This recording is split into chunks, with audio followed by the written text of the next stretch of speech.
यज्ञ में विधि का कितना महत्व है। अगर विधि में क्षति हो तो विपरीत फल प्राप्त होता है। सूर्यवंश के एक राजा थे युवनाश्व। उन्होंने पुत्र प्राप्ति के लिए यज्ञ करवाया। रात्रि के समय यज्ञ मंडप में सोए हुए थे, तो जब प्यास लगे तो कौन से कलश का जल पीना है वह पहले से निर्धारित था।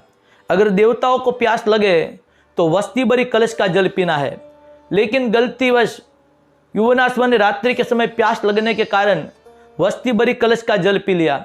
उसके कारण उसके उदर में पुत्र रहा। यहाँ विधि का निषेध हुआ। यज्ञ तो इसलिए किया था कि राजा की पत्नी गर्भवती हो, लेकिन यहाँ राजा ही गर्भवान हुए। तो सुबह में उठकर सब ऋषि आए, ऋत्विज आए, सबने देखा कि विधि में किसी प्रकार की क्षति हुई है। हमने तो यज्ञ इस कारण किया था कि राजा की पत्नी गर्भवती हो, लेकिन यहाँ तो राजा के उदर में पुत्र रहा। अब क्या करें, विचार किया। राजा का पेट काटा, उसके अंदर से पुत्र निकाला और विचार किया उनको बड़ा कौन करेगा, पै पान कौन करवाएगा, दूध कौन पिलाएगा।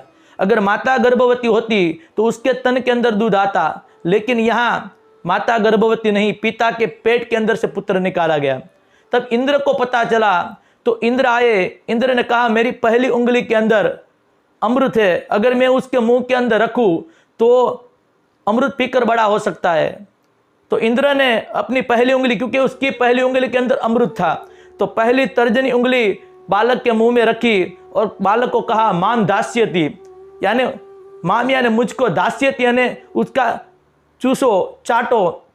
तो वह बालक ने चाटा तो उसका नाम पड़ा मानदाता। तो कहने का तात्पर्य, अगर यज्ञ में किसी प्रकार की क्षति हो तो यजमान को उल्टा फल मिलता है। इसके कारण जब यज्ञ करने के लिए बैठे, पूजा अनुष्ठान करने के लिए बैठे, तो सावधानी पूर्वक नियमों का पालन करके पूजन यज्ञ करें।